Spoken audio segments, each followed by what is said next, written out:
This is a Pokémon Nuzlocke where Pokémon retire after fighting gym leaders.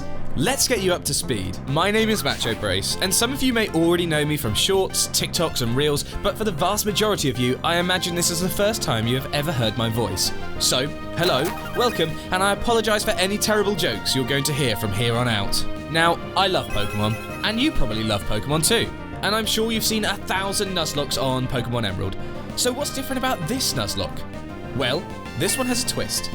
Every time you face a gym leader in this challenge, the team you used against the leader gets to retire at a beach resort, and they can never be used in battle again. This one simple change turns the idea of team building on its head, and I soon found out that this is now a game of endless decisions and intense resource management. Before we go further into that rule, here are the rules that I need to follow to complete the game. Number 1, if a Pokemon faints in or outside of battle, it is considered dead and can no longer be used during the run. If you white out completely, the run is over. Rule 2, I can only catch the first Pokemon on a route, and I'm not allowed to catch duplicates of the same Pokemon. Rule 3, I have to nickname every Pokemon in this run, and I've gone for a theme. Number 4, I'm not allowed to use any items in battle, although held items are allowed to be used in the run. And number 5, I'm not allowed to level past the next gym leader, and if we get to the Elite Four, I cannot level past Drake's Salamence before entering the highest level Elite Four Pokemon. Rule 6 is I have to play on the set battle mode, and Rule 7 is shiny Pokemon can be caught and used if encountered.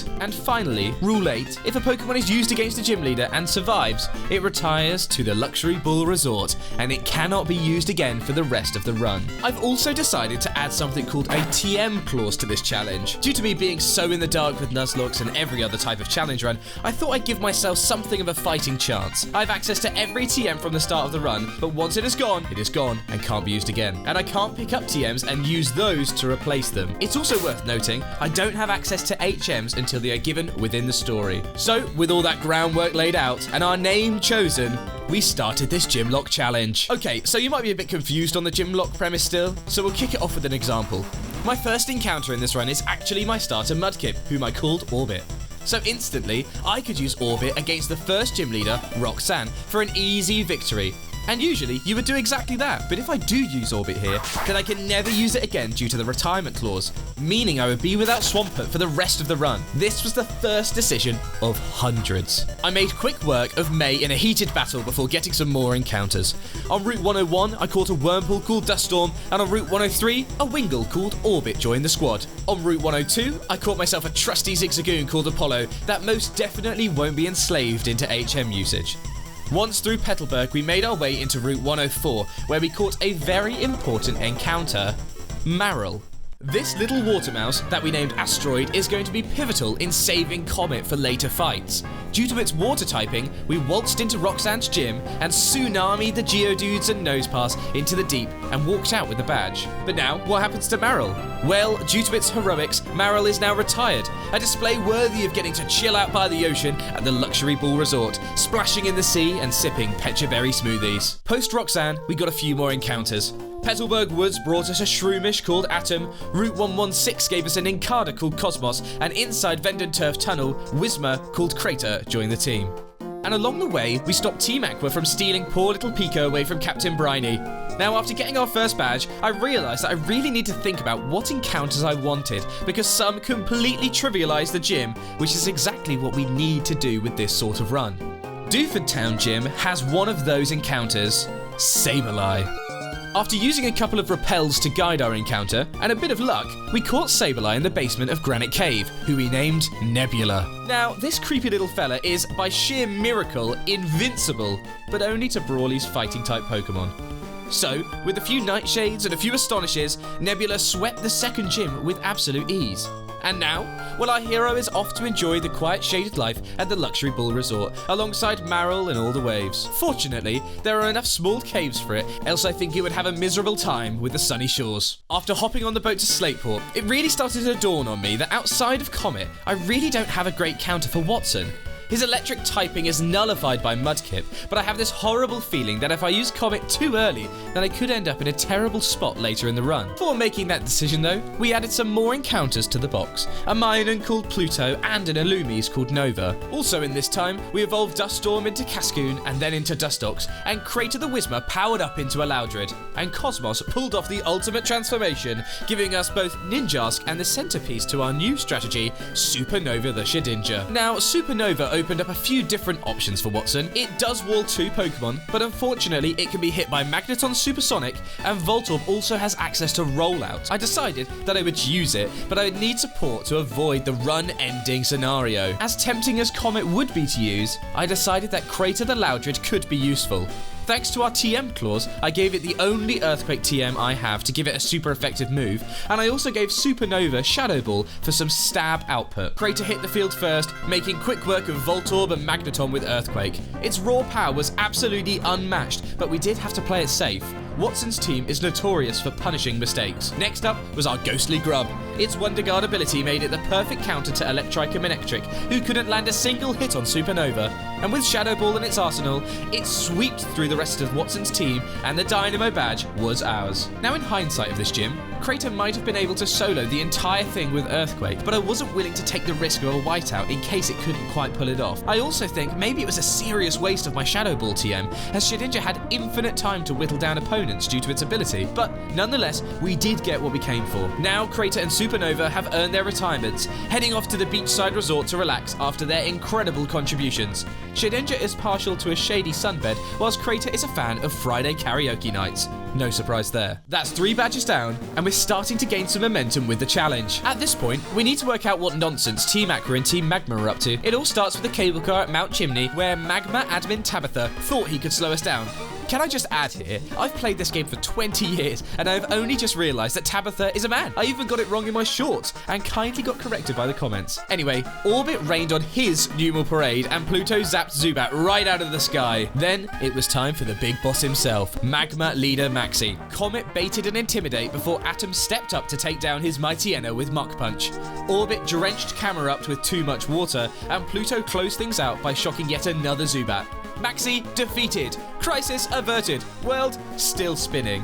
I'm not sure that's the end of all of it though. After this, I went and got myself a few other encounters. I got Proton the Coffin, Quark the extremely forgettable Slugma, and Jupiter the Lotad. Now, Jupiter is a really handy Pokemon if we want to prolong our mud-skipping starter for as long as possible, as our next leader is Flannery, the Fire Specialist. We leveled up this little hatted bug into the laziest lounger around, Lombre. Then we taught it Water Pulse and Rain Dance. This is because Flannery's Pokemon love to set up Sunny Day, like a lot. If we can set up Rain Dance instead, the AI will try to reset the sun. So, we enter our fight against Flannery. With the sun out of the picture, Jupiter put on a show, soloing Flannery's entire team with a combination of strategy and raw Lilipad power. From Numal to Torkoal, Flannery's Pokemon didn't stand a chance. Jupiter turned the heat wave into a downpour and walked out with the badge, proving that sometimes you just need a little rain to beat the fire. This win felt like a real turning point for me. Now, Jupiter retires into the Luxury Ball Resort, and it does what it does best, sitting around with a built-in sombrero, just vibing. That's 4 badges down, and we've sort of reached a halfway point in the run. Returning to Jagged Pass, we encountered a Machop which we called Kuiper. This Pokemon is a blessing from the gods, as our next opponent is our dad, someone that I would just love to beat. At Pokemon, I mean. So, we evolve Kuiper into Machoke and teach it some new moves with our TM claws. We also give it a Persim Berry. The Persim Berry is purely to deal with Norman's biggest threat to our entire run, Spinder. Spinder? What? Are you sure we scripted this bit right? Spinder has access to the move Teeter Dance, and that can get pretty worrying if we don't have the RNG gods with us. So, the Persim Berry allows us a guaranteed bulk up boost, as it'll heal off our confusion. In the battle, we managed to bulk off, shake off the expected confusion, and then sweep our way through Spinder, Vigoroth, and Linoone. But then came the final hurdle, slacking. This thing hits like a truck, but its well-known Truant ability gave us an exploitable opening. Kuiper used Protect to wall its attacking turn, then smashed it into oblivion with a super effective stab bulked up attack. With expert precision, we brought down the powerhouse and claimed the badge. And with that, we add our 5th member to the resort. Kuiper is sure to have a wonderful time, lifting weights and being in a place where wearing your skimpiest clothes is actually accepted. Now, with the Surf TM, we have access to a few more areas, and it means we can go searching for some encounters. On Route 107, we got Neptune the Whalmer, and in Dewford Town, we added Launcher the Tentacool. Heading into Slateport, we managed to get Armstrong the Magikarp. Then, we set our sights on the next badge, Winona. Now, from what I've seen, Winona can be a serious challenge and define a run's success in just one fight. But I had a plan. This route is packed with some undesirable encounters, so I used repels all the way up to the Weather Institute to save our chances for something very special. At the Weather Institute, we ran into Team Aqua causing trouble. Grunt after grunt fell to our team, and Shelly's Carvana and Mightyena were no match for the squad. After sending them packing, it was time to claim our secret weapon. That's right, the Dream Route 119 encounter, Grey Matter the Castform. Thanks to Grey Matter's forecast ability, the Hail Weather Effect, and Weather Ball, it can unleash an 100 power stab ice attack, perfect for slicing through Winona's flying types. But on the way to Fortree City, things got really dicey. Comet almost got KO'd by a self-destructing coughing just steps from the Pokemon Center. I hope that's the last time we see something like that happen. It could have been horrendous, but we made it to safety. Then, with Steven's help, we got the Devonscope and cleared a path to Winona's flying-type gym. But the team for this challenge, believe it or not, and as risky as it may be, I'm just going to use Castform. We started strong, using Powder Snow to deal with the Swablu before working our way through the rest of Winona's team. Castform's weather strategies kept us ahead at every step. Then, finally, came her ace, Altaria, a familiar Nuzlocke nightmare. After opting for a Dragon Dance, Altaria looked lethal, but Castform wasn't phased. One Weather Ball was all it took to send a beast to an icy demise, and just like that, the Feather Badge was ours. After the most legendary performance I've ever had the pleasure of seeing, Castform has definitely earned its retirement. Grey Matter will swap snow for sunshine, where it will provide sunny day for everyone at the resort to enjoy. Another gym down, and without losing a single Pokemon to a death so far, this is by far the most success I've ever had in any run I've ever undertaken. Moving forward from that MVP moment, I decided that I should go and get a few more encounters that I previously missed. And I'm sorry, this is such a recurring theme for me. I really just go straight to the next destination and I miss encounters constantly. So, here is a quick run through of the encounters I have now gotten. I got Galileo the Numal from Route 112, Moon the Sandshrew from Route 111, Proton the Coughing from Fiery Path, Star the Trapinch from Mirage Tower. I also chose the Root Fossil from inside Mirage Tower as well. Shuttle the Mightyena from Route 120, Gravity the Oddish from Route 121, Voyager the Natu from the Safari Zone, and Rover the Electrike from Route 118. And that's us up to speed now. With those added to the bank, we turned to Mount Pyre where we caught a Shuppet named UFO. We met Team Aqua at the peak, plotting their next move. And after listening to their ominous plans, we raced to Team Magma's hideout to stop the chaos from escalating. Inside the hideout, it was a gauntlet of Team Magma grunts and another showdown with Tabitha. With our team working hard, we managed to push through, only to arrive just as Maxie awakened Groudon. Things were spiralling wildly out of control. And then came the battle. I soon realised we hadn't quite levelled up our team enough for this fight, but I pressed on, confident in the team's strength. But in my haste, I kept in Atom the Breloom, who had been fantastic for me so far, riding the run's luck and the fighter's strength. Mightyena hit me with a swagger, and in a reckless moment from me, I risked the confusion, and I soon realised I'd made a terrible mistake. Atom the Breloom was slain.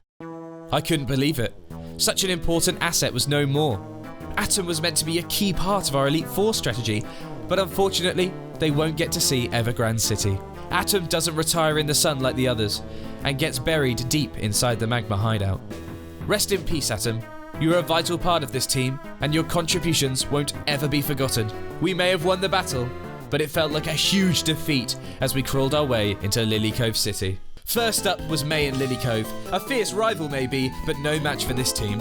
After taking her down, we flew to Slateport where we arrived just in time to witness Team Aqua making their move, snatching a submarine right out of the shipyard. We raced to their base, weaving through tricky mazes and taking on waves of grunts. Finally, we came face to face with Aqua admin Matt. His Mightyena and Golbat didn't stand a chance. Our team dispatched them with ease, but this battle wasn't about winning.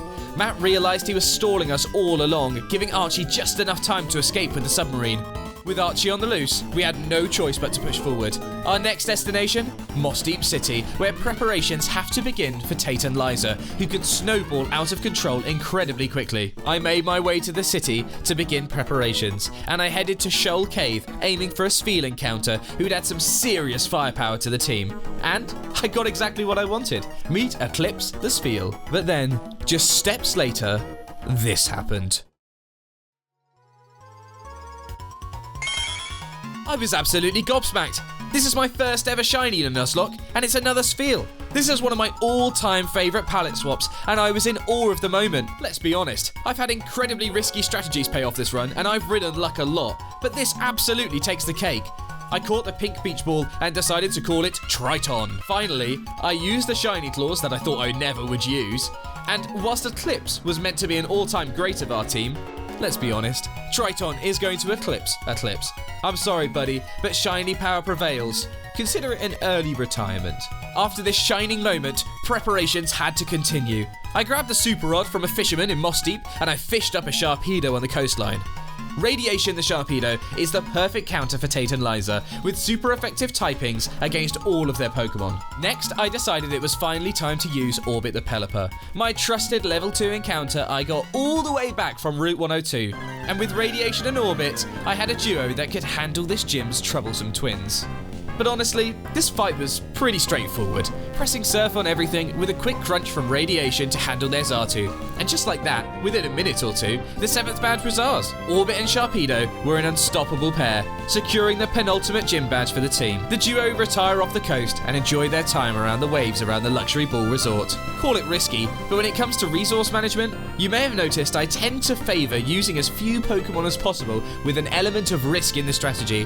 But at this stage, with one gym to go, I think I can start to utilise more Pokemon against the leaders. So with Tate and Liza defeated, it's time to look ahead. Team Aqua and Magma are up to some earth-shattering shenanigans, and it's about time we put a stop to it. So we head to the Moss Deep Space Centre to take on Maxie and Tabitha alongside Steven. And unfortunately, and very carelessly, there was a loss.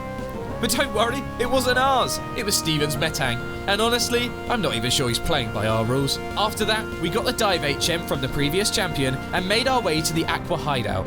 It was here that Archie made his huge move, releasing a watery behemoth, Kyogre, on the region. Things were getting insane. This meant that we had to head to the Cave of Origin, where we met up with Wallace. This is where we learnt that there is only one way to stop this chaos. That meant following the water wielder to the Sky Pillar to awaken the one Pokemon that could bring peace. Rayquaza, the scaly shamrock sky snake himself. And then we got to witness it.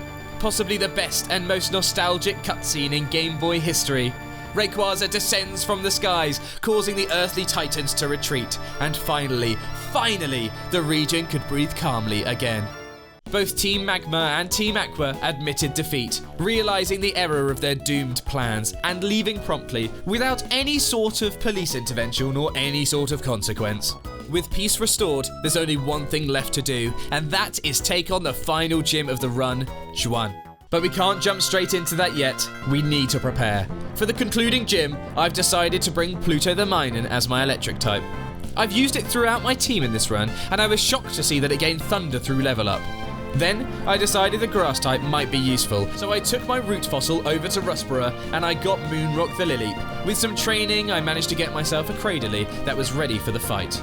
Then, as some bulky backup, I decided to bring one final Pokemon who I won't disclose yet.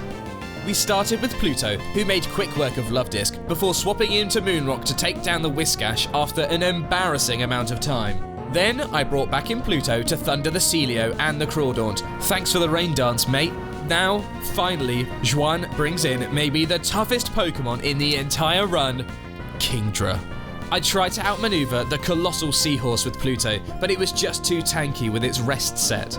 That's when I brought in my secret weapon, Proton the Weezing. Haze wiped out all of its double teams, clearing the way for the decisive move. In a controversial decision, I had Proton use Explosion. The detonation did down Kingdra, and it did secure the badge, but it also brought a swift end to Proton's time on the team. The Luxury Ball Resort was one stop too far for our polluting pal, and now their ashes rest delicately on the ice in Sutopolis Gym. I know that some of you are frustrated with that decision, and maybe even crying, maybe even weeping, but do not think that I am not grieving with you. Proton's sacrifice was a cherished one, and they won't ever be forgotten for their contribution.